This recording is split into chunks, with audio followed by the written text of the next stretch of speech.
I remember being a kid and at our local Harley Davidson dealership in town, it was right behind the gas station. And on Saturday mornings, my dad and I would go to the gas station and we'd get donuts.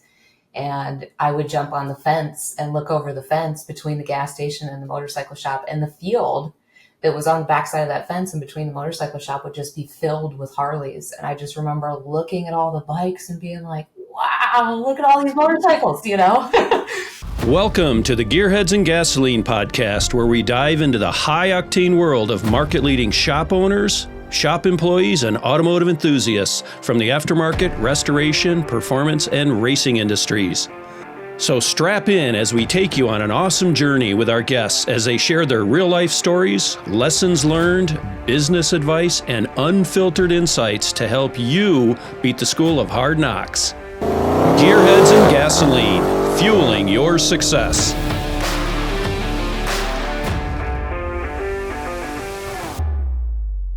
Hello everyone, I'm Barry Alt from Motorhead Digital, and joining me is my co-host Annette Bauer from Annette Bauer Creative.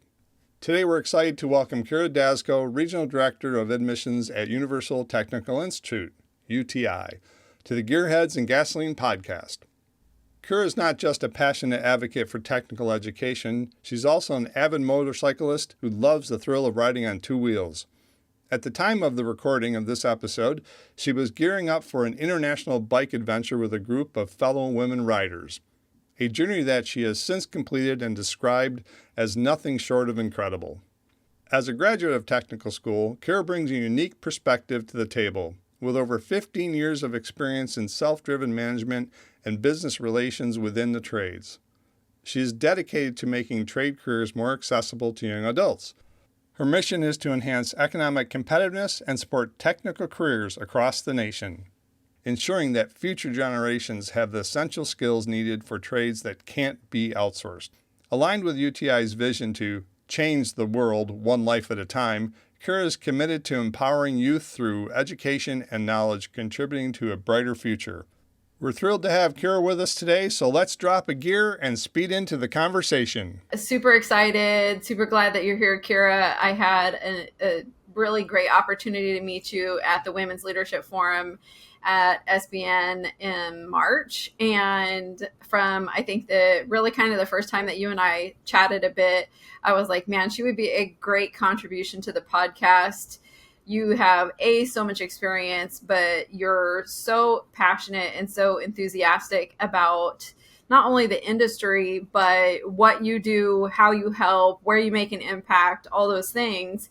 And that really aligns with like the primary reason why we started doing a podcast to begin with, right? Is to figure out how we can create some movement within the industry and within the space to get more youth involved, to get more women involved, and to help businesses grow, right? So that they understand from a marketing perspective, hey, it is more about them working in their business than just working on their business, right? Like There's two different sides to that a lot of people don't really understand. So thank you so much for being here. Yeah, thanks for having me, you guys. I'm excited. I'm actually going to ask a little bit of a different twist on this question. And we might do the traditional one, but I'm going to ask you something a little bit different. Okay. What is your favorite motorcycle? Oh boy, I got to nail it down to just one. Just one. Okay. Well, then I'm going to say my bike is my favorite motorcycle. Okay. My motorcycle is a Harley Fat Bob, and it has a wonderful 114 motor in it, so it's got lots of power. Every time I get on it, I love opening it up and just letting it rip and roar. I've done some different things to it to make it a little bit more unique in my own, which a lot of Harley riders do. You personalize it. And so I put some aftermarket products on there, have a tune on it. The heated grips are probably my favorite thing in the cool nights in California, but for the most part, I think that, having a favorite motorcycle, it needs to speak to your heart. Some people like dirt, some people like speed, some people like street. I like this time that I have in my own environment. I don't want to have access to my phone or to the world, right? I just want to be Right. disconnected and cruise for hours and appreciate the beauty, the landscape. 100%. And so that's my favorite. Yeah, That that's is awesome. And cool. we wouldn't be Americans if we didn't modify and customize them. Yeah, exactly. Right. For sure. Yeah. That's super cool. Yeah, I love that because we talked about this a little bit at the conference. But for me, like when I started racing, I actually started drag racing a motorcycle. Well, before that, leading into that, like I had ridden motorcycles as a kid and as I grew up. And so I 100% understand the passion for two wheels. I know that freedom. I know what it feels like. And you're 1000% correct. Like there is nothing like putting your helmet on and just spending time with you on the road, wherever that destination is, even if there is no specific destination, but just going. Yeah. Yeah. So I wanted to ask you this is, speaking of motorcycles, how long have you been on bikes? When did you get interested in motorcycles? Because I know pretty much when I became a car guy. Yeah. It's funny, when I was younger, my family always had motorcycles. And so I was a big fan of it. But my mom, she didn't like dirt bikes. She didn't want us to have, she didn't want to hear it around the backyard, just, But I remember being a kid and at our local Harley Davidson dealership in town, it was right behind the gas station. And on Saturday mornings, my dad and I would go to the gas station and we'd get donuts. And I would jump on the fence and look over the fence between the gas station and the motorcycle shop, and the field that was on the backside of that fence and between the motorcycle shop would just be filled with Harleys. And I just remember looking at all the bikes and being like, wow, look at all these motorcycles, So I think it planted the seed early. And then when I actually got my first street motorcycle, my first cruiser, it was 09, I think. So yeah, it's been a little while. Wow. I love that. Yeah. That's cool. I absolutely love that. That's an awesome story. Cool. Yeah. And then you kind of transitioned that love and passion for two wheels into like, hey, I want to be self-sufficient, right? I want to know how to work on my stuff. I don't want to be the one that's stuck on the side of the road waiting for some Jim Bob to come help and rescue me. I want to be able to take care of this on my own. And thus you transition to being a motorcycle mechanic. Yeah. So tell us a little bit about that. So I don't want to say a total Yahoo in high school, but I really didn't have it together, right? Like I didn't know what direction I wanted to go. I know, right? And I think that's contributed to some of the effort that I put in now with working with youth, to try and help them see that there's other options. But nobody ever introduced this to me as a career path growing up. And I never really thought about it as a career path. You always get the pressure of you need to be a lawyer, a doctor, a business management degrees, and be this person that everybody respects, and you have the white picket fence and all this other kind of stuff. And I just remember thinking, I don't really feel like a good fit in any of those categories, and I don't really know which direction to go. And my mom actually was like, the only thing I've ever really seen you interested in is motorcycles. Why don't you go get a job at a shop and, see how it goes? And so luckily my dad's best friend had a motorcycle shop, and she was like, let me just take you down there, get around it, see if he'll bring you in, just do an internship or something like that. Right. And I realized that there was a whole bunch of stuff about motorcycles I didn't know at all. And I needed to get familiar with it, right? Like if I'm going to show up and expect to be paid, I need to make sure that I'm bringing something to the table. And their stepson was going to school, and they said, why don't you come and look at this school? And I'm thinking, go to school again. Like I did not have a good high school experience. I did not want to go that route. I was just looking at it like it was going to be tests and quizzes and chapters. And anyway, so we went and looked at the school, and I was like, this is awesome. There's motorcycles everywhere. People are working on them. You learn about the theory of why things work the way that they do. And that's really the cool thing about looking at a technical education compared to just teaching yourself. You're getting the feedback from the manufacturers on why things work the way that they do, to be able to understand the engineering concepts, the math, the science behind it, and really elevate your skill set to the point where you now can practice your trade, because this industry is an industry that's really focused around not only knowing it, but also being able to do it. And so Right. those two things need to align. And if you don't have a space where you can practice that alignment, it's really hard to be able to have them both match up. You can be really Right. book smart, but not really technically savvy, They're so everything's so technical now too, with computers and everything, right? And I went to auto services during high school, and we had a teacher that basically said we're not parts replacers. We diagnose the problem. Back then, there was more things that we could actually, you could rebuild a starter, or now you just swap it out. But there are still stuff that you can. You got to understand how it works, though, and how to Yeah. diagnose it and figure out what the issue is instead of just replacing parts until you find the one that isn't working, right?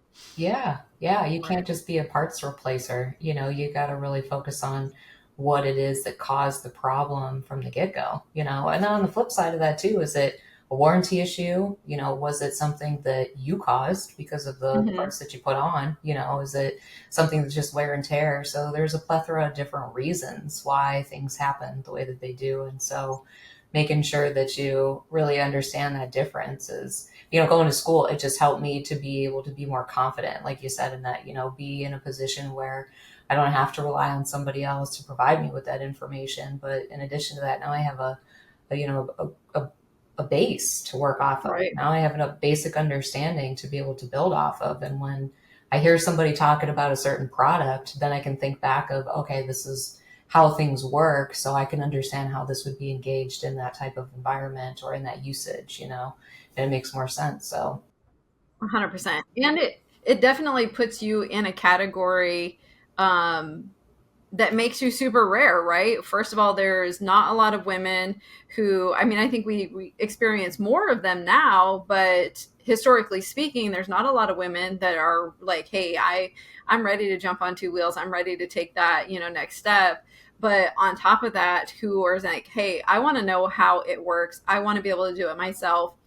So that puts you in this really rare category where you're like, I'm self-sufficient, I'm interested in it, I'm passionate about it, and this is something that I do every day. So it does give you that opportunity to be able to help other people, or even just be able to, and I can say this from the experience of racing, right?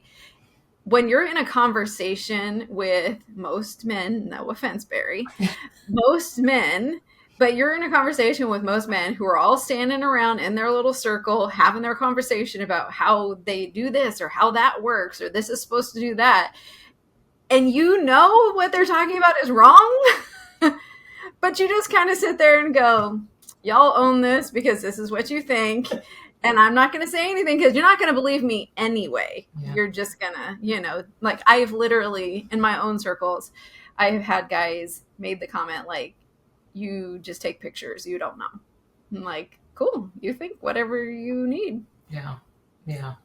Well, and good for you for just letting it roll off your back too, and knowing that at the end of the day, you're self-confident in what your skill set is and what your knowledge base is. And it doesn't really matter at that point what anybody else thinks about it, because Right. you're going to shine, and I'm sure in your racing career and the things that you did, you shone in those moments and other people were like, dang, look at that girl, right? Like you didn't have to say it. Your work speaks for itself or your skill set speaks for itself. So it's kind of cool Right.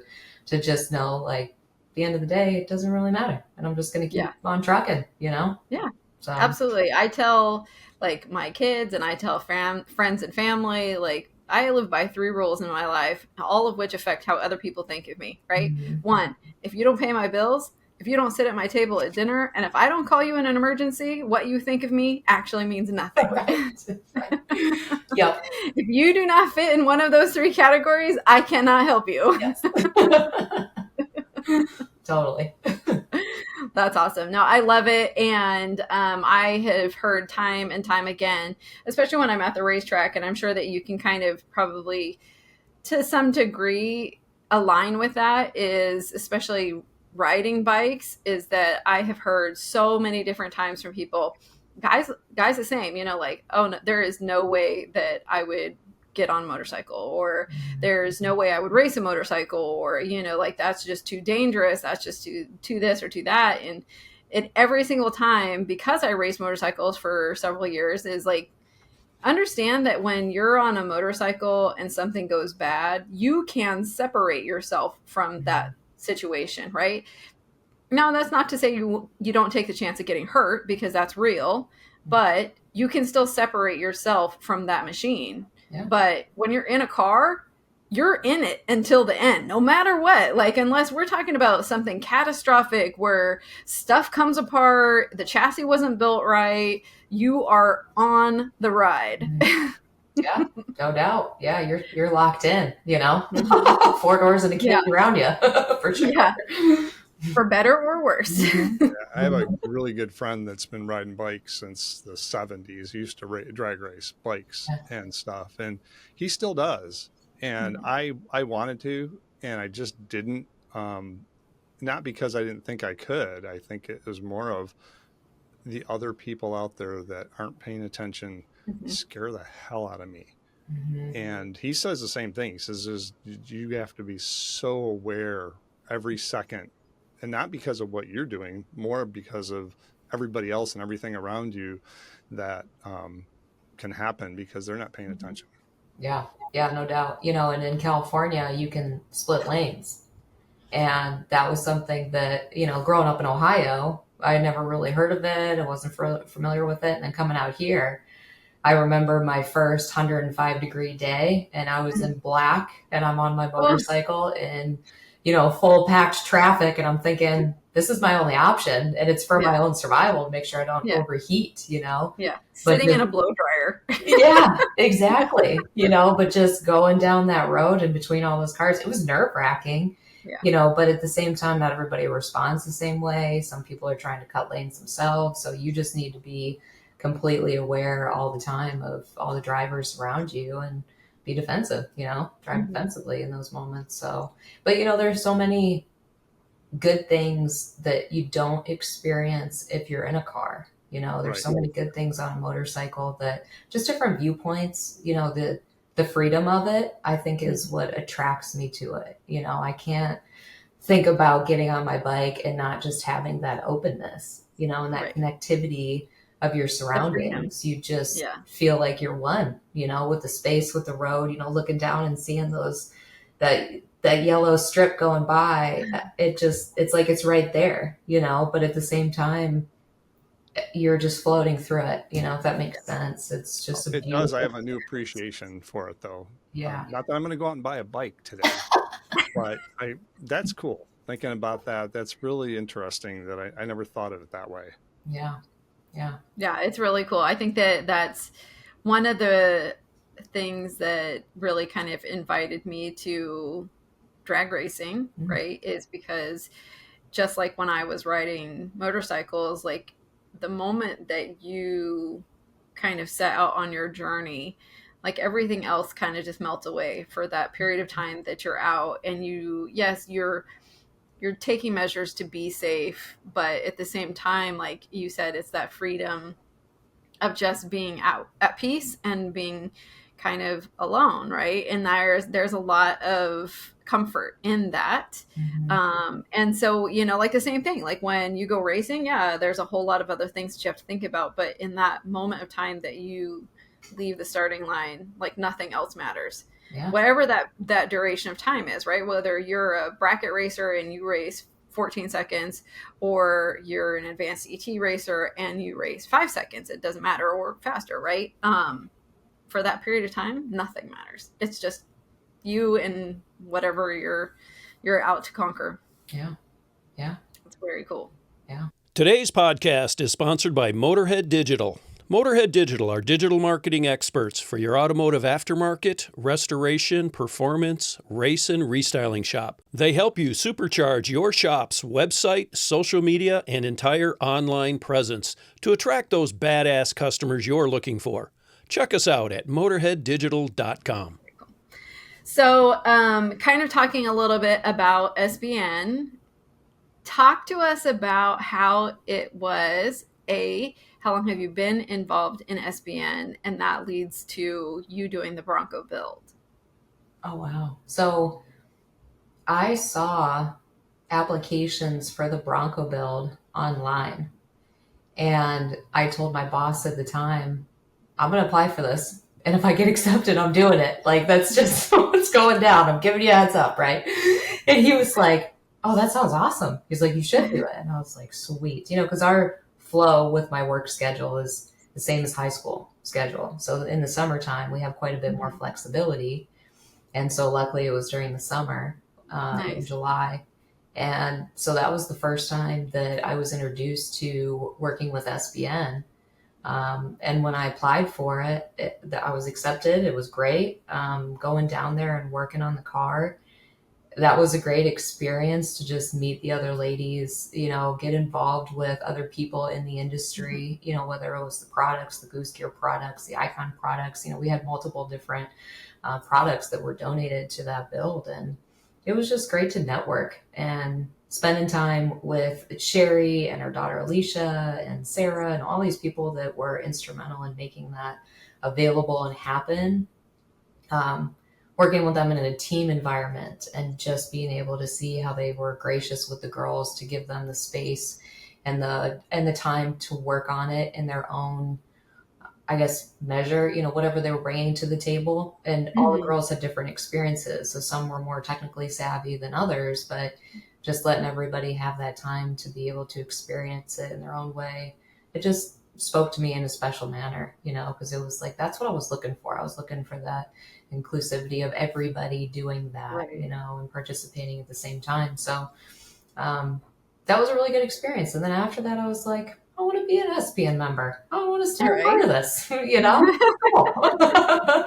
And it was great going to the Women's Leadership Forum, and engaging with all the ladies there. So I was looking for opportunities personally to expand my network of women in the industry, because that's something that we don't traditionally see a lot of. And I want to make sure that if it's going to be, an avenue that I want to stay with for a career path, that, I stay in that network and build that network as much as possible. So I think the build was in 2022. And so since then, I've been an SBN member since then. And then we did that event and any other type things that they reach out for, or the general meetings I try and stay involved in, and talk about it, because in reverse, that's helped me in some of the stuff that we're doing, for our women in STEM events and things like that. Sarah came up and was a panel member, and I want to have you on and that to be a panel member, just people to, speak about their experiences and engage with other ladies who are interested in this as a career path. It's interesting. I've been on ARMO select committee for 2 years now. Just got reelected for another 2 years, and it's yay. Found out today, actually. So it's interesting how people at SEMA having that hard badge on, meeting other people with other people in other networks in councils and people in the industry treated me a lot different once I was involved in that. And I learned a ton. I've made so many friends and have gotten involved in a lot of different things because of that. Right. And a lot of people don't know about the councils and networks. Right. Yeah. Yeah, you're right. It's kind of I don't want to say it's kind of the back scene of the industry, but it's not something that is prominent when people think about being an auto tech or being in the industry. They don't think about the engagement side of it. If you're going to own your space in this industry, be a part of it, own all of it, engage as much as you can. And, get involved to see where the industry is going. Because the flip side of it is SEMA does a lot for, research and development. They open up the SEMA garage to do testing and things like that. So, they're working as a resource for other companies to utilize that space and to be progressive, in the industry. And that's great to be able to see the things that they're doing. So, yeah, getting involved and owning it is, I think it makes a difference in who the leaders are, in the industry too, because that's how you kind of separate yourself from the people that are just going to the 9 to 5 every day. And then the people that want it, that want to be a part of it. So I encourage people. It's a different, Go ahead. It's a different level of contribution, right? Like your effort is different because your passion and how you show up is different than if you're just like a hobbyist, or you're just like, oh yeah, that's kind of cool, or I've heard about it, or, like, especially as women, like we typically, unfortunately, kind of do the how like, oh, that would be really cool, I'd like to do it, but gosh, like I've got kids and I've got work and I've got all these like other things that are not really aligning with that particular thing. Mm-hmm. And so a lot of times you don't really end up getting involved in it unless it's something that's super important to you. And it's super important for our industry. So I love the fact that, you've taken that step to say like, no, this is something I really want to be a part of. I want to make an impact. I want to contribute to it. I want to make a difference. And that kind of leads me to my next thing, which is we talked a little bit about this for your Women in STEM, but I want to hear from you, like, how did you get started with that, and what motivated you to say like, hey, I want to spearhead something that's so important? Wow. Yeah. So the Women in STEM, I can't take credit for it. We have a great group of people at UTI that does high school development. And so the Women in STEM program was part of the high school development team. And so they travel all across the country. We have 16 different campuses that just focus on all of our trades, energy, and they are really instrumental in working with the different teams in those areas to host these events. So everybody contributes from their high schools based off of, who's the counselors, who's going to be the drivers to get the women to come up for the event. And then I work with the high school development team to make sure that we host the event, have the panelists, things like that. So it's a multi-layered process between all of us, working together as a team. And when they were looking at trying to increase the amount of women who are coming into the school, they were like, well, how do we put this in front of them that it's a good career path? And when they came up with this platform for these events, they said, we want a panel of women that are successful in the industry that can speak about their history, how they got started, what the benefits are.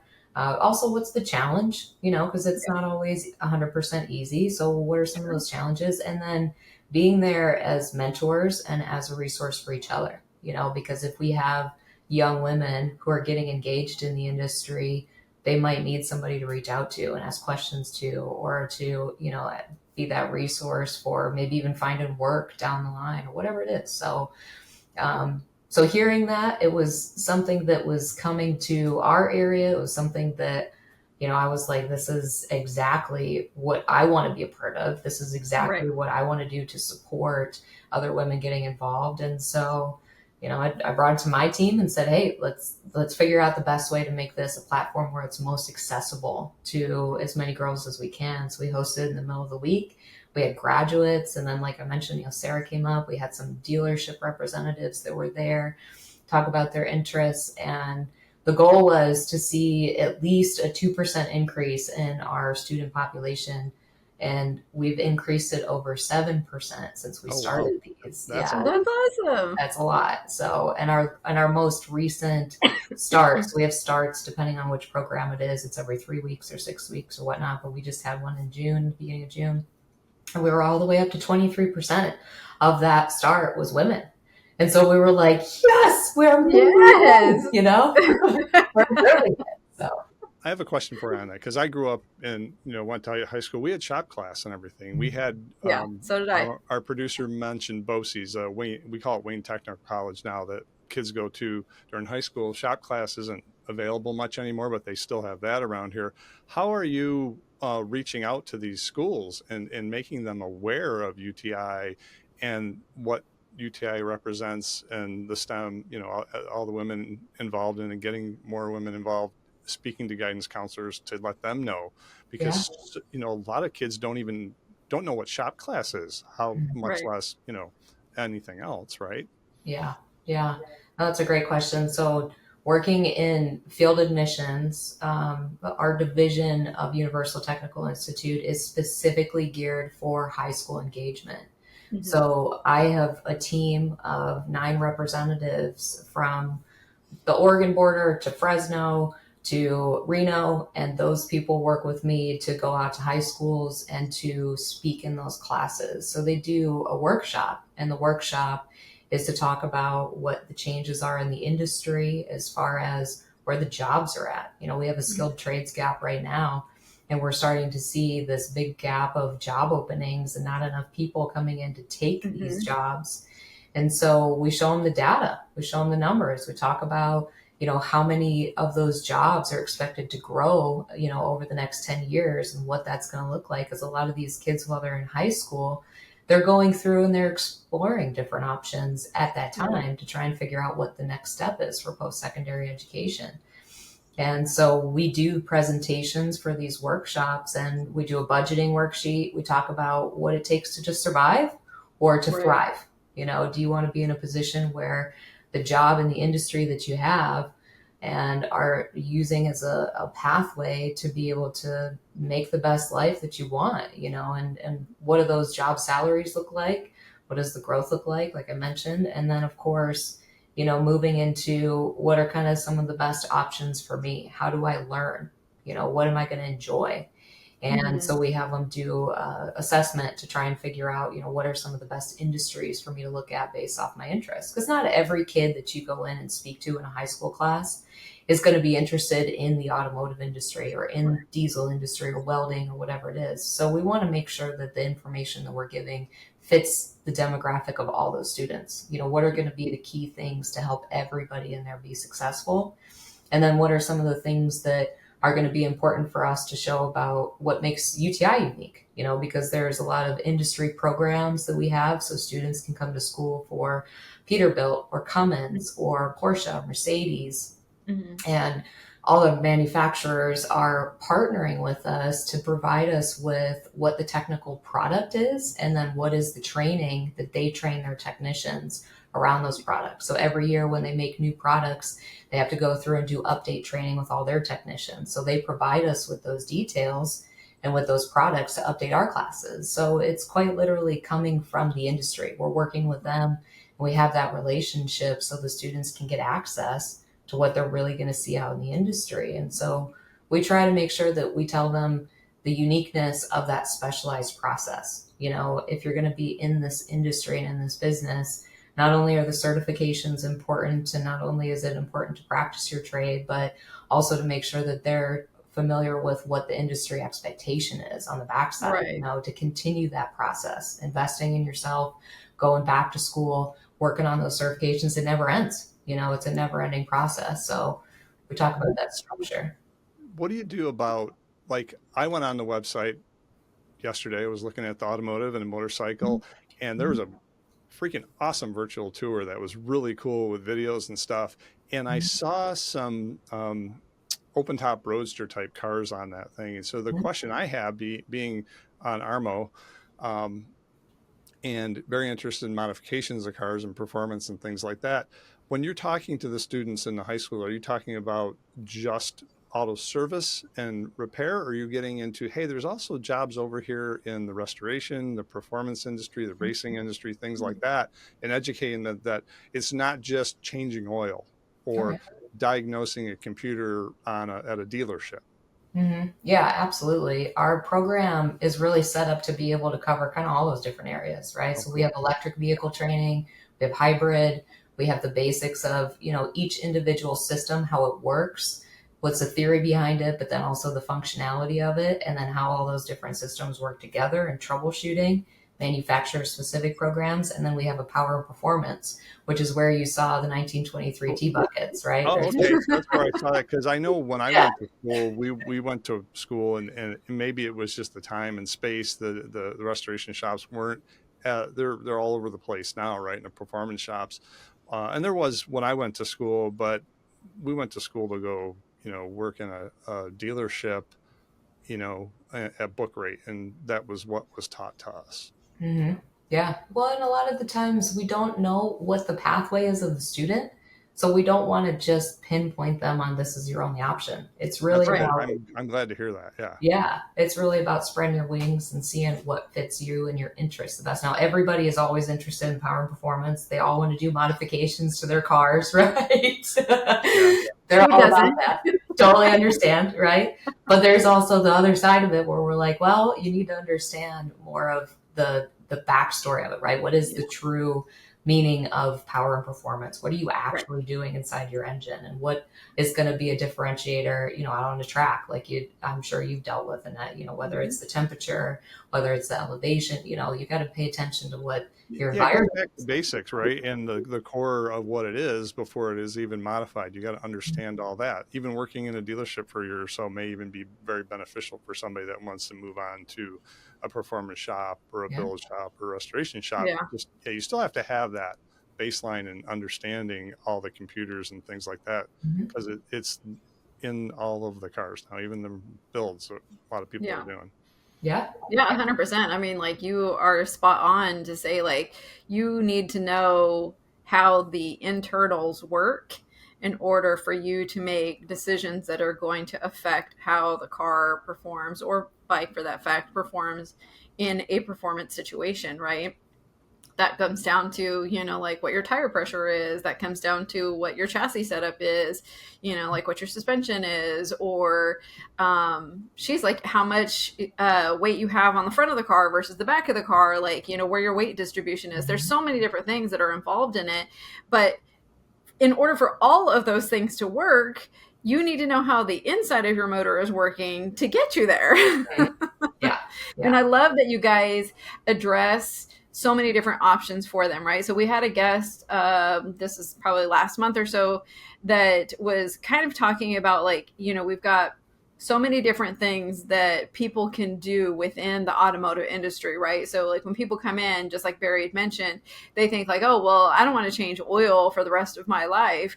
But there's so many different things that people can get involved in, right? Like you're saying, like, you could maybe be a Cummins specialist. You can, work on Mercedes. You can be on the performance side. You can be on the engineering side. You could be on the side that does the fabrication or the restoration, right? There's so many different facets of the automotive industry that somebody can get involved in, that they can hone their skill on and not taking anything away from college, because I myself have a college degree, but I also have student loan debt, right? Mm-hmm. And that's something that we face on another life, I work in the construction industry, and we deal with that all the time, right? Like, there is incredible careers out there, trades oriented, that don't require you to go into debt tens of hundreds or thousands of dollars, depending on what your skill set is, for you to earn a living and have a career that you are happy with.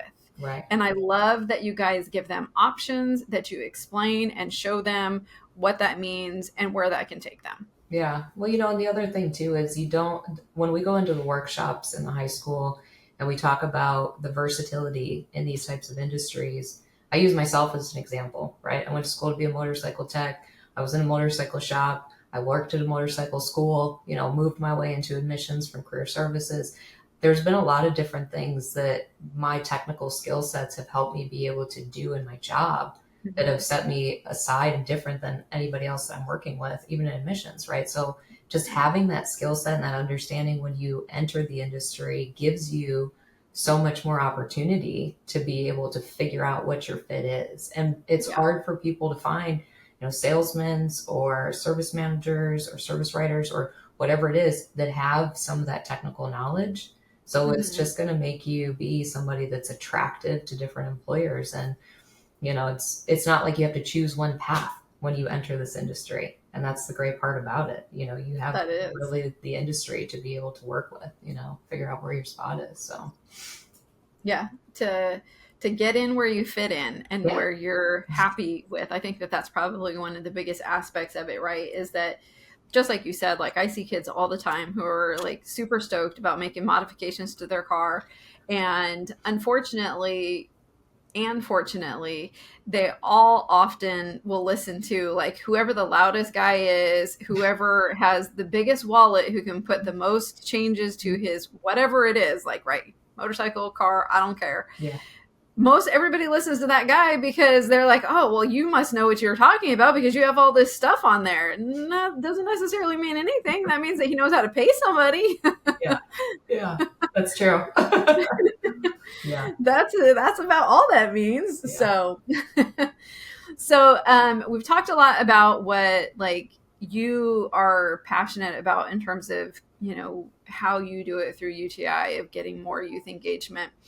And I know that we talked a little bit about this at the WLF forum, but I want to kind of go back to that youth engagement part. As we talked about when we started the show, obviously that's a big thing for us within the industry, is getting the younger generation involved in it, right? Mm-hmm. We're at a very pinnacle point right now where we've got a lot of people who have already been in the industry for so long who are aging out, right? They're retiring.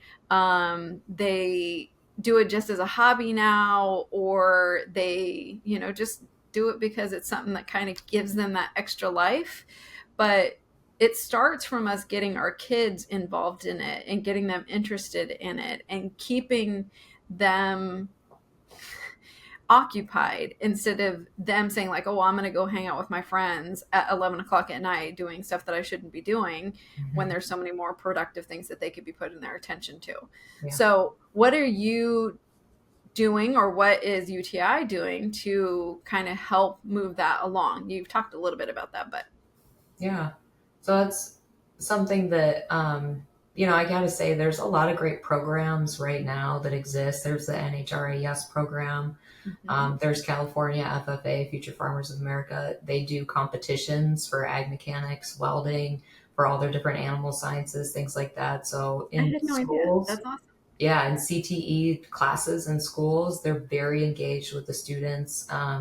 There's a company right now that we're actually looking to do a competition at our campus with. We're working out the details and the logistics of it, but it's called Switch Labs. And so they make electric vehicles for training aids for high school. So the instructors can purchase the electric vehicles and the curriculum for their classes. And then the students get to do different projects. And through that project-based learning, then they come into a competition, and they can, hopefully we're going to be giving away scholarships for that. So we're working on that right now. But that's something that, we're starting to see these different companies get creative and engage. Yeah. Hot Rodders of Tomorrow does their event at SEMA and at PRI. Right. So their finals are there, but we host one of the regionals at our campus in Sacramento, and they do them all across the United States. So there's a lot of youth programs that exist. And with UTI, what we're doing in particular is trying to support some of those different youth programs. How can we get involved in that and either host an event, provide scholarships for it, whatever it is, just to show the support and make sure that, we're doing our part to say, hey, this is important, and we respect what the teachers are doing, because the teachers are the ones that are really putting that in front of the students, and they have to, bring it to their administration and get approvals for it and funding for it and everything like that. And it's great to see that, there's teachers that are passionate about it and that are putting in that effort, so we want to do our part to support them. And then we do things like, we do the Women in STEM, sure, but we also have a Top Tech every year. So we have it for welding, for diesel, for automotive. Students come to our campus and compete. We give away, this last one that we did, we gave away over $140,000 in scholarships. And we have Snap-on tools at our campus. So they gave over $10,000 in tools to the students to be able to take back to their classrooms. And so, it's great to see even the partnership from them to say, we're going to support this. We want to see and support that youth engagement as much as possible. Yeah, I think Snap-on knows that if people don't continue to come into the industry, they're out of business, right? Exactly. Absolutely. Yeah. Absolutely. Because think about it. Like, just like you said, going into what your career path was, like, hey, okay, I'm thinking about all these different things that I want to be involved in, that I want to do. Maybe being a white collar worker isn't necessarily where I fit in, right? Because it just doesn't align with what my values or my ethics are. Not taking anything away from anybody who does that, but like, everybody has their place, right? And everybody has a place that makes them feel like they make a healthy contribution to society or to the community. Right. And the fact that, just like you said, like, hey, Snap-on said, hey, we're going to jump in on this, because they know that there are so many mechanics out there that, again, are like, we really don't want to do this anymore. Especially the older that they get. Because I remember my dad was a mechanic. And I remember when he was like my age, he was like, I hurt all the time. all the time because I'm bent over, I'm working on a car, or I'm under a car, or whatever, right? Like your body gets to a point where you're just like, look, I need a break. I need something else. But there was so much knowledge that was gained from when he started to when that time came, that he was able to, transition that knowledge into doing other things. And so I think that showcasing that for younger generations to come in and learn from those people. And I absolutely love that you guys are attacking this from the competitive side, right? Because that is something I think almost every person, and yes, there are people who are not competitive in nature, but most can really get behind, right? They're like, yeah, that's fun. It builds a camaraderie with other people. It builds like a brotherhood or a sisterhood of people going through the same exact thing, learning and just having fun with it. So I think that's a super cool way to be able to approach it. Yeah. Yeah. It's fun to see the kids who are really proud of their skill sets and the things that they've learned, be able to have a moment to shine. Heck 'Cause yeah. traditionally, these are not the kids that are getting 4.0s in their English Right. class, right? And so they're kind of like, when I was in high school, they're kind of like, well, I might not be doing exactly what I should be doing to get into a 4-year college, right? Maybe my grades don't match with that, but that doesn't mean that I don't have something to offer. Right. It doesn't mean that I can't find my place. And so it's great to see them find their place, shine, the smiles that they get and just the excitement, the sweaty hands that I've shaken up on stage, the amount of, fireplace mantles I'm probably on with these kids where they're like, yeah, it's just awesome. Just to Yeah. see that and give them their moment, Yeah. It's so cool. Do you see a lot of students actually go on to work in the industry? Do you know the percentage of students that actually graduate and actually go to work in the industry? Yeah. So in our industry, the way that our school is set up, we have to track our graduates and we have to maintain certain amounts of our graduates going into the industry to retain our accreditation. So when students come to look at the school, engage with us, things like that, we have to do an interview with them. We go over how the resources work, how the school, length is, the program details, all that kind of stuff. We go over the cost before they can even apply. So once they apply, they come into school and they graduate, we have to maintain a certain percent of graduates out of our programs to maintain that accreditation. So that's why we do that interview. And then from there, we have to maintain that certain amount of employment in the industry. So we've seen that students that are going into the industry, they have to show that they're getting gainful employment. So we actually have to send employment letters to the employers to be able to fill out and send back and sign like, yes, the student has been gainfully employed for X amount of days and blah, blah, blah. And they can share wage information and things like that. So we're finding that within 1 year after they graduate, it's about 85% are working in the industry in their field of study, so they're getting jobs because the jobs are there. But we're also kind of vetting the process early on to make sure that it's the right kid going into the right program. And right. So it's fixed, right? So they stay in it, right? And actually also deliver for that employer. Do you also help with job placement? Oh, yeah. Yeah. So our program is really focused on bringing employers in while the students are in school. So we have on-site career fairs so that the students can engage with employers at the campus. And then we help them with resume building, interviewing techniques, because they're young. Maybe they haven't really been through a good interview before, or, one that's really going to be important, how to be able to make yourself stand out, things like that. And the credentials that they earn from the manufacturer programs are different from those that you get in like an ASC class in a high school auto shop. Or if they go to like even Ford Asset program in a community college, the Ford Fact program at our campus has different credentials and their competencies plus the industry online portion. So they actually have to do a hands-on competency with the online to be able to get the credential. So it's different. So just explaining what those differences are and things like that, not all the students know. So when they're talking to the employers, we want to make sure they're educated in what they actually learned, what they right. So they can speak to it correctly. So we do that. And then once they graduate, we help them find a job, and then we have to do the gainful employment follow-up, but then we have lifetime placement assistance for them. So if they ever come back and are looking for a job, they can come back to the career services office and they can get help at any point throughout their Nice. career. I like that. That's a lot of times that's really cool. kids leave college and they're done and they're on their own, right? Yeah. So, and it's cool to see, I was talking to a guy who stopped in the other day and he was like, yeah, I graduated in like 05, it was a long time ago. And I'm like, wow. And he's like, yeah, I'm coming back to look for a job. I'm like, great, come on in. I'll take you over to the career services department, So some of them use it. And we're like, guys, you have an entire department helping you for the rest of your life. Why would you not tap into that? Why would you not use it, Yeah, that's huge. 100%. I didn't even know that was a lifetime thing. I figured it was just get them into their first job and that was it. Right. And then that's it. Yeah. No. Yeah, that's all you get. No. No, that's super cool. Yeah, there's a lot of cool benefits about this company that attracted me to it. And that was one of them, is just building that family and that alumni database and making sure that students know that it's not just you're done here. You're really truly part of the family and you can come back and use those resources. They can do refresher classes too. So if they've been out of school for a few years and they want to come back and sit in on an electrical course or something like that, they can do it. And I'm like, that's great, to have access to it. So heck yeah. That's super valuable too. So that's really cool. Mm-hmm. Yeah.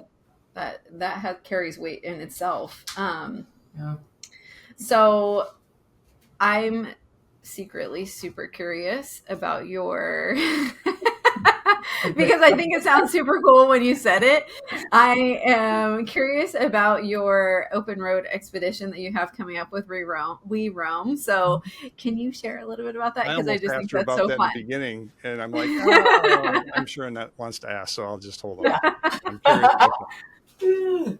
So I'm really excited about it, actually. So this is the first We Roam trip that I've taken. So I'm going to be going to Spain in July. So the first week of July I leave, and it's a 2-week trip. So I'm going to leave and come back the 19th. So the 6th to the 19th. So it's going to be a long trip, but it's going to be a group of girls that I quite literally have just seen through our web meetings. We have different meetings. So some of the girls are from Canada, Australia, the Bay Area, all over the country, so it's all inclusive to anybody who wants to be involved. And so this trip it's really just for the girls to be able to get together and have an experience with each other, just spend some time with our bikes out on this, on this expedition and seeing the countryside and riding and I don't know, just unplugging from life and just being chill with each other. Are you shipping your bike there too? So you're going to have your own bike and everything, or? No. So we do bike rentals. So when you sign up for these different ones, they give you different options throughout the year. So you can sign up for whatever one that fits your schedule. And then when you go to actually pay for it, you do like monthly payments. And the payment is to cover all the hotel costs if you have any, all your bike rentals, that kind of stuff, and then food for the time that you're on the expedition. So, and then you have to get like global insurance and, things like that. So they have rescue services and, all the important stuff to make sure that you don't need rescue services. They have Kira. I know. So the Spain one, I'm the technician for the group. So like, okay, I guess here we go. I'm bringing some tools. We're in Spain. Some highlights where you're going to be stopping. So all we know so far is that we're flying into Barcelona. Now they tell us that they don't want us to know the exact route so that we can just show up and we can move through the route without saying like, oh, we want to go here. Or I looked this up or what, like you're in it. Right. And you're just enjoying every moment of it. Instead you're present in it. Yeah. You're absolutely present. Love Barcelona. Barcelona is pretty cool. Yeah. I've heard really good things. I've seen some great pictures, but it's my first time going there. So I'm like, whoa. Right? Oh man. Heck yeah. We're doing a lot of camping. So it's going to be hotels and camping. So they send us a bag and they say you got to fit everything in this bag that fits on the back of your bike. And so bring like a 3 or 4 days worth of clothes and all your camping gear. And if it doesn't fit in the bag, don't bring it. So it's bare minimums. Yeah. I would be terrible at that. I'd be like, oh man, I am like the worst overpacker ever. I'm not that hot either. A lot of times come home from SEMA Like, yeah, didn't wear that. Right. Yeah. My husband's always like, really, why do you need 5 different shirts? You're going to be there for 2 days. And I'm like, you never know. He's like, no, you know. Yeah. Yeah, exactly. Yeah, it'll be challenging because it's going to be hot too, so it's going to be warm. We're going to have whatever we got to work with. Right. So I'm thinking like, okay, I need 3 t-shirts, 1 long sleeve, 1 sweater. Okay. In my riding pants. Like, that's what I'm getting, That's so cool. How fun.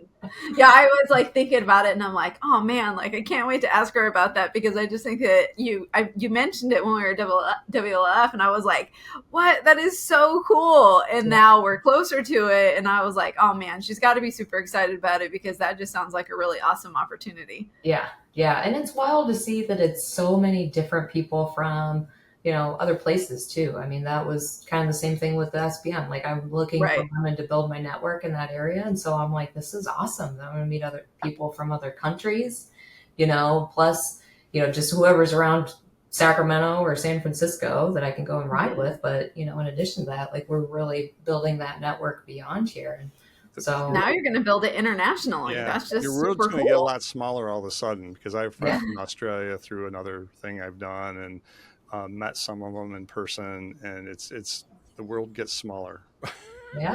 Yeah, that's cool. Yeah, and more. It's really cool that hopefully. Yeah, it's really cool that you build. Like I often say this, so like having experience doing a couple of different series of racing, where you're with the same people from place to place for a period of time. And you build this very different bond with those people. And, because it's like, for lack of a better term, it's the traveling circus where you're all experiencing the same highs of highs and the same lows of lows. Right. And it's super cool because then, at the end of it all, you have that throwback of like, hey, you remember when? And just the moments like at some point in the future, right? Like you'll be sitting at home and you'll smell something, you'll hear something, or you'll see something on TV or whatever, and that will take you back to that moment. Mm-hmm. And I just think that those are some of the memories and the cool things that make up what our life is about, right? Instead of it just being like this mad rat race. Yeah. Like there's so many opportunities for us to be able to appreciate the different things that we experience and not just get so caught up in the 8 to 5 every day. Yeah. Yeah. And building goals for yourself to make sure that you do the things that you want to do. It sounds ridiculous, but if you don't write them down and make it tangible and revisit it, it doesn't happen. And this was one of those goals that I had. I wanted to travel internationally on a motorcycle, do adventures, like meet like these were the things that in my life, I'm like, this is going to be important. This is what I work for, right. This is what I'm looking for. And so I encourage anybody that's listening to just do that, take that time to just invest in yourself and figure out what it is you want to do and then challenge yourself. Like this trip is a level 1. The next one that I'm going to go on is Patagonia. That's a level 2, so it's going to be a little bit more intense riding environments and things like that. And so it's like, okay, let's turn it up a little bit, let's see what this is about. So, keep challenging yourself because there's a lot out there that, you don't think about if you're just in that 9 to 5 grind and you don't, take the time to really understand what the world has to offer. And there's so many cool people and so many cool places, don't ever feel like you don't have, nobody else out there is going to understand you or you don't have access to them. You do. The internet's great, different environments to get involved in associations is great, but, get out there, make it happen. Yeah, be present in your life. 100% be present in your life because ain't nobody else going to do it for you. Mm-hmm. Yep. That is so cool. So cool. I'm super excited for you. I can't wait to hear about it. I can't wait to see pictures. I can't wait for all the above. So it's coming. I will deliver. I love it. Yeah. And it's like a bonus on top of all this. So Barry, I think I mentioned to you this before. So when I met Kira, we were kind of talking amongst all the women that were at the forum. And, it was just kind of cool that one, it just so happened to be that we were sitting at the same table and we were talking about like, hey, where is everybody from? Right. Like it's so expansive and there's people from so many different states. And we even had a gal there that was from England, which was very cool. Mm-hmm. but when we were kind of doing that, Kira said, "Oh, I'm from, California." And I was like, And then she said like she was from area that is like 45 minutes from me. And I was like, shut up. That's so cool. Yeah, that's awesome because I was out in Anaheim last year and everybody was a long ways from me, Yeah. for the SEMA thing. But and every time I'm at an event, I'm looking for. I did find one Okay, I'll tell you a story about that. Yeah. We're at the similar. We're at the. It's not called a banquet. It's the when they induct people into the Hall of Fame and stuff out in Anaheim. And we were all there. All the councils were there. And I was talking to somebody and I go, yeah, there's nobody around my area. And they go, you're outside of Rochester. And I go, yeah. She goes, well, Cora she's on SBN, right? And she's like 30 minutes from me. We were just actually in our state capitol, both of us talking to our representatives. And I'm like, I went over, shook her hand and say, hey, I'm Barry. I'm from Palmyra, New York. And we all had to sit down and eat. So I had talked to her for quite a while after that. And then I finally actually met her in person and had more time to chat when we were in Albany recently for all the stuff that, was coinciding with all the Washington stuff. Oh, yeah. So, I get where you're coming from, Annette, because meeting somebody close to you that's in the same industry or working in SEMA and stuff like that is pretty cool. Yeah. Yeah. Yeah. It's super cool. And for me, like it kind of adds on to it the fact that she's a female because I don't really have a network of other females that are interested in the automotive industry at any level, right? Short of like who I know through SBN now, and then some of the women that I race with, right? Like, but that group is very, very small because I don't want to talk about shopping. I don't, no offense to anybody, but I don't really care about your kids. And I don't want to talk about the problems that you're having at home, like your washing machine broke I just don't care about that stuff, right? Like I want to talk about car stuff. I want to talk about how we're impacting and growing and supporting and being here for our industry because I want to continue to see it grow and I want it to stay around. And although I am 100% down for adopting innovation, I'm 100% against innovation removing history. Yeah. So I'm all for EV. I understand where there's value there, but don't force me to adopt that and don't take away what we have created a tradition on. Right. Those are the things one reason like, Annette and I get along so well because I talk to politicians in Albany, New York about that exact thing. I said, I don't have any problem with EV. Just don't force it and don't make me choose. Right. Give options, right? There's lots of opportunities for different options. Yeah, no, there is. And, the variety that we have in the industry is what brings so many more different types of people into the industry, so if we corner it into one section and this is all that we can talk about and this is the growth opportunity, you're going to lose all those enthusiasts and those people. And we need those people to be able to continue to support it. And we have so many jobs and companies that rely on that variety, so it's almost like we're going to tear out the backbone of the industry if we just corner it into one specific area. So right. SEMA did a great job. They had handouts and everything with every district, and they had the numbers of jobs and money in the industry for the automotive aftermarket. So that was huge. But Kira, I wanted to, you talked about jobs and opportunities and stuff, and what are the challenges and opportunities you see for students and also for shops and shop owners and things like that? Because we hear a lot of shop owners, they don't know where to get help. We have a lot of I have clients that go, we're down 2 guys and I can't find anybody. And they don't know where to look, to find those people. Mm-hmm. Yeah, that's a great point. I think that first of all, they reach out to us, right? Like we have graduates, so we are looking for places to find the right fit for the graduate too. So we have a plethora of job opportunities in our database from different companies that have posted it, but it's really about finding the right fit for the company, and as you guys, I'm sure, are aware, every dealership or every company has its own culture.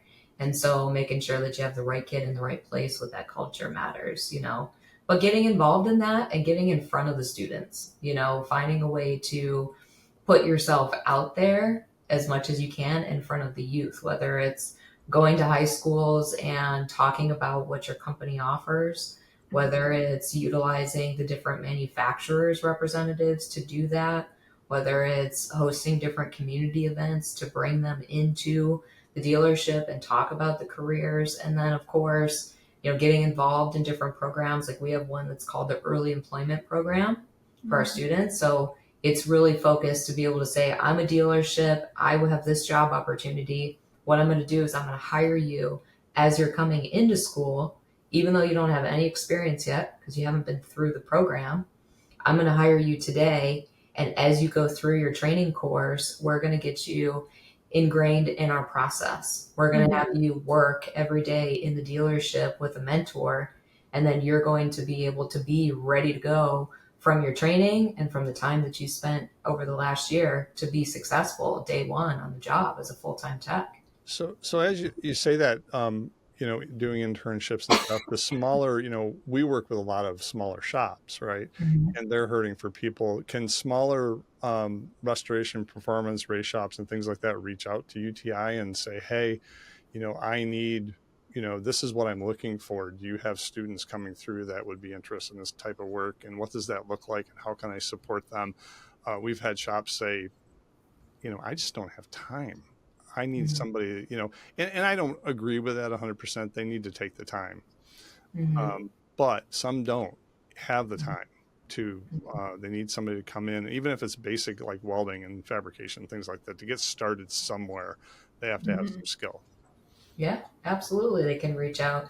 And the other thing too is if they post a job with us, it's not just getting out to our recent graduates, it's also getting out to our alumni database too. So the flip side of that is with the lifetime placement assistants, we might have graduates that are like, hey, I'm looking for a different job that have a different skill set to offer. So getting engaged with somebody that can focus on just placing you in a department of, whether it's restoration, automotive, diesel, welding, whatever it is, that's what our services do. They work with those students. So there's a place on the website to be able for shops and dealerships and other businesses to reach out and say, look, I have these openings. Yeah. So there's an employer section. They can go on. They can either call, they can email career services, they can get engaged with them, and then they're going to talk to them about here's their different options, right? So we can either post a job for you. We have different programs that you can be a part of, like the Early Employment Program. We have ones for like tuition reimbursement incentive programs, relocation grants, whatever. So it just depends on what the shop is, interested in posting, and then what they can offer to the students if they have any of those packages, or if it's just like, hey, I need people today, can you set me up with some interviews? Yeah. We've had those companies come to the campus and do interviews and talks with students on the spot. So we have some different things that they can do, if they reach out to career services. So well, that's good, because anytime I run into customers of mine, I will point them, that looking for people, I'll point them that way. Yeah, absolutely. I think it's cool that you guys have the program that, allows, like you said, using the dealership as an example, for them to really kind of, bring that person in and teach them their way, right? Because that's something that companies really do face and really deal with is like, okay, you might bring in somebody who has experience, but maybe there's some things that, they do or don't do that don't align with whatever that brand is, right? And so now there's going to be some investment to unteach or reteach something so that it's aligns with the way that they do things, at the way that their company works. And so I think it's really cool that you guys give an opportunity for them to say, hey, we're going to bring you in and show you the way that we do things. And we're investing in you and in your future. Yeah, agreed. And a lot of the companies that have the access to do that are more local to the school, but we have 16 different campuses. So across the United States, there's a lot of companies around those 16 different campuses that have access to do that. So, it takes just having a conversation, call the career services department, see where you can start, see what you fit into to make it happen and get the people that you need, because there's becoming more and more of that gap of the people that have the skill sets, the people that are experienced that a lot of companies are looking for, they're working, they're already in a job, they're already putting in their tenure at another dealership. And if they don't come to us and say, hey, I'm looking for a job, we're not going to reach out to them and say, hey, you should look for this different job. Right? We're going to tell them like they're working, like we're going to leave them alone. But there is not anybody that's really, in that kind of middle ground right now that's out looking for work, Right. So that's the challenge with some of these different shops. They're like, I need somebody that can come in and be successful day one. And I'm like, well, it is a learning curve for people to get involved in your industry and your business, and understand the culture, understand the processes, being comfortable with what they're capable of doing. So there is this, transition point that the companies definitely need to take the time to make sure they're investing in the students to make them successful in the long run, Right. So. Today's podcast is sponsored by Annette Bauer Creative. At Annette Bauer Creative, we understand the power of visual storytelling in transforming brands and driving growth. From capturing the essence of your products and services to showcasing the unique solutions you offer, our professional imagery and reels help bring your brand to life. Fuel your brand and ignite your vision at AnnetteBauerCreative.com. I wanted to ask, the big thing is, do you have any tips or advice for students, especially listening to this, to avoid the school of hard knocks, right? How to, there's money invested, there's time invested. Make a plan, ask the questions. What's your thoughts on that? Just, on that subject, so they can be successful and go into the right, place. Yeah. I think, the biggest advice that I can give to them is don't let anybody talk you out of what your interests are either.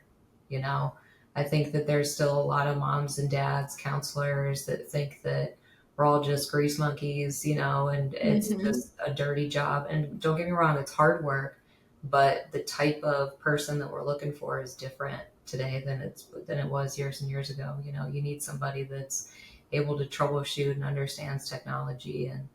And there's a lot of people that, I don't want to say look down on technicians, but they just don't think that it's the type of career that's going to give them the salary or the opportunity that they think a lawyer or a doctor is going to do. And right now we need so many people and the industry is in demand.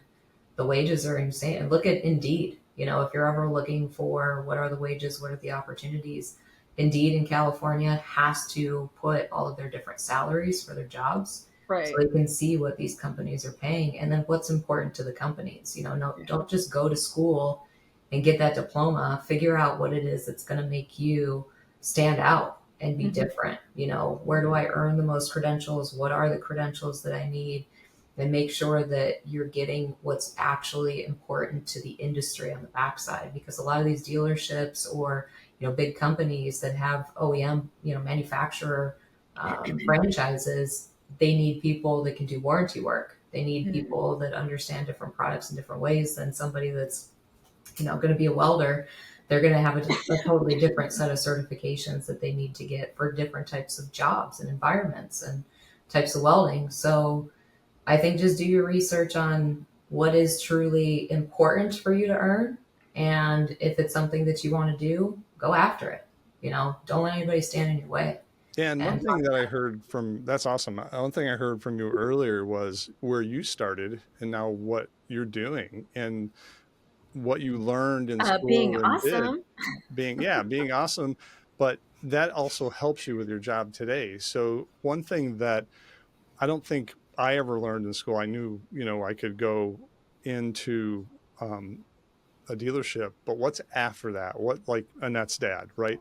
What can you do to move up in salary, to do other things with the skills you learned in school and the first job you might have had in the industry, right? Where can you move from there?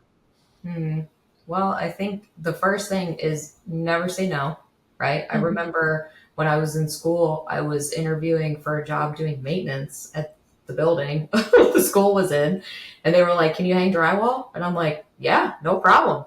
And at the end of the interview, I'm like, hey, Dad, I need to know how to do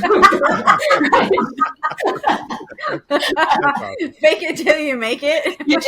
You know what? I bet I can figure that out in the moment. Just tell them like, yeah, no problem, I can do it, and then do it. Make sure that you do the backside of it. Don't just you got to follow through. You got to follow through, right?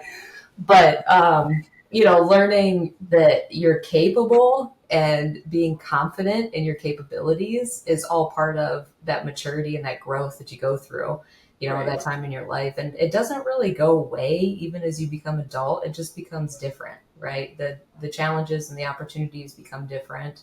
The pressure Right. becomes different, but you got to think outside the box when it comes to what are the next steps. When you think about the automotive industry, like we mentioned before, you can move up into a service writer role, a service manager, a GM role, an owner. You can move into aftermarket sales. You can move into aftermarket service. You can move into all these other areas of the business. It's still business. So there's still finance people, there's still sales, there's still service, there's still all these different avenues that you can take. And I think that from that, it makes it really attractive to young people that aren't really sure what is the right fit for them, to know that they have a variety of different options. One thing, yeah, exactly. And I'm hoping students come out of UTI, especially, there's a lot of stories of students getting out of college and they're going to be the boss right out of college. And that's not real world. You got to do the work to get to that position. I don't want to be the boss right out of it. No, thank you. Yeah, well, exactly. I've been doing this for a long time and I don't want to be the boss now. Right. Yeah.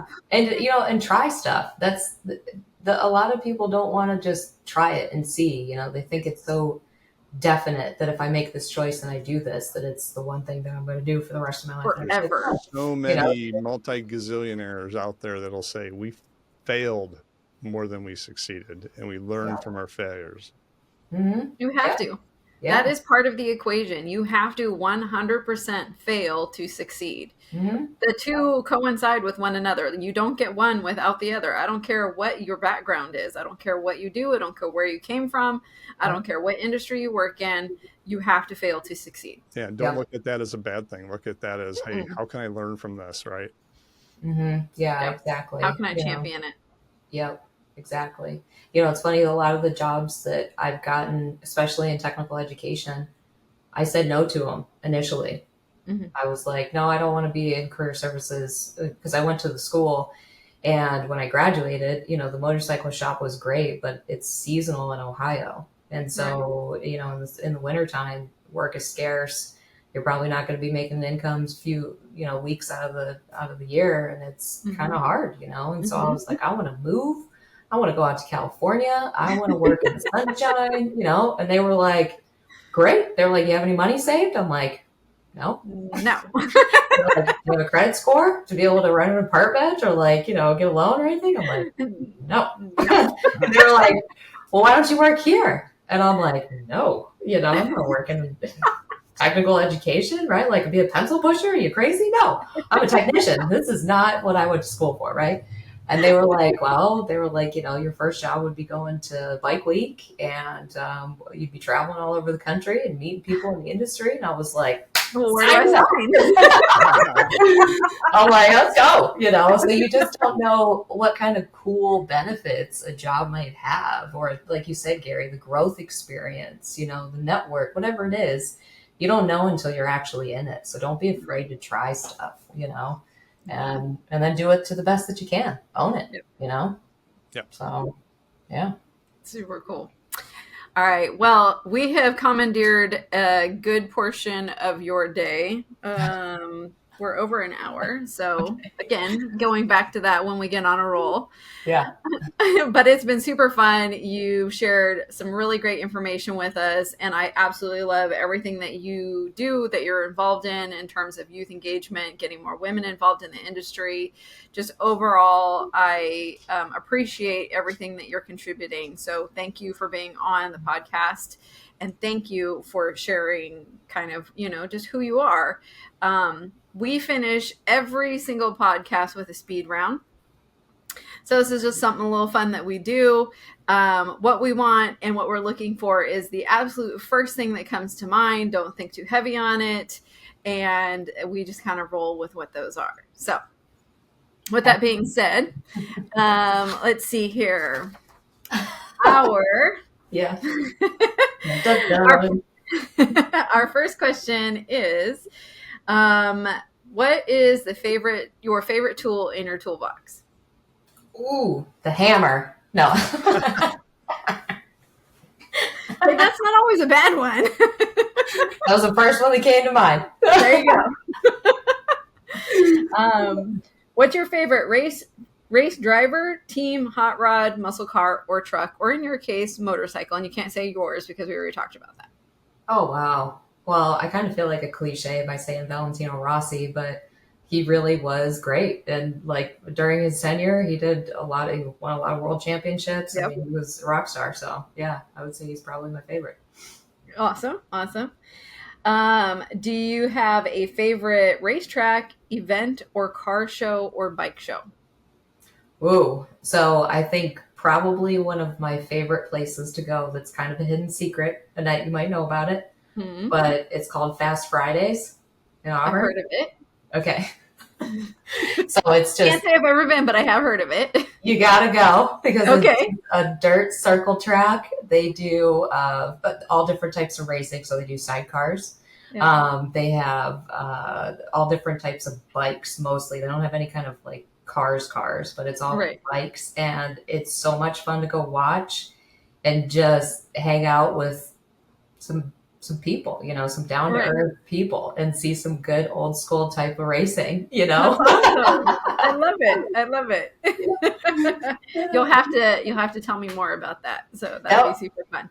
That was the first time that I ever saw speedway bikes. I mean, I'd never seen that in person before. So that was kind of cool too, to see that. I've heard about them, but to actually, because you see a lot of flat track and that kind of stuff, but just to see the variety that they have there was pretty cool. That's super cool. Yeah, you definitely have to tell me more about that. Okay. And last question is, and this is an important one because this kind of also goes back to how you have developed who you are and how you contribute to what you do, right? And that is, what is the best advice you've ever received and from whom? I think the best advice I ever received was play your position. And it was from Bernie Thompson, who was my, I would say Denise and Bernie were my mentors. They hired me at the school.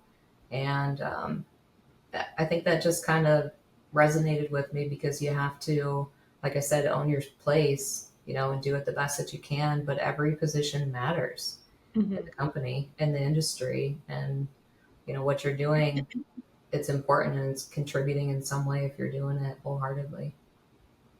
I love that. Very cool. I think that resonates with a lot of people, right? Is that when you get somewhere, everybody has goals and aspects of where they want to be, where they want to go, especially when they start with a company that they really do like, but you still got to do your part. You still got to be there because they hired you because they needed somebody to do that position. Just like you said, they got to play that position. You got to fill that role and figure out where you can grow within the company to help them grow, right? Never lose sight of the fact that a company hired you because their ultimate goal is to gain profit, right? Otherwise you don't have a job. So continually look for ways that you can help them gain that profit and you yourself will gain opportunity. Yep, no doubt. Very cool. Yeah. Barry, any final words for No, Ms. Kira? I thanks for joining us today. That's awesome. That's it for today. And thanks everybody for tuning in. And Kira, you've been awesome. We almost went an hour and a half. So Kira, remind our listeners where to find you, how to get a hold of you, how to learn more about UTI and anything else you'd like to share. Yeah, anybody, wants to message me through Instagram, you can. It's KD4 UTI. You can reach out to me through the school. So I'm based out of the Sacramento campus. So if you have questions for me, that's where I spend a lot of my time. And you can definitely come up and visit, take a tour, see what we're doing. If you want to get involved in some way, shape, or form, I'm always looking to collaborate. So going to our website and looking at, uti.edu. Look at all of our different programs and things like that. It'll show you a lot about the school. But in particular, if you want to engage in some way, shape, or form, I'm available. I'm looking to collaborate with the industry. And so, if you're wanting to do this for a career, I want to bring you into it and expose you to it, so feel free to reach out. So cool. Awesome. Yeah. Thank you. Very cool. Well, that is our show for today. So we are constantly looking for ways to fuel your success with Gearheads and Gasoline podcast. Thanks so much for joining us, Kira, and we'll catch you on the flip side. We know you don't want to miss an episode, so don't forget to smash that bell so that you get notified of every new episode. Click that like button, leave us a comment, and share with your people. And visit us repeatedly. We love it.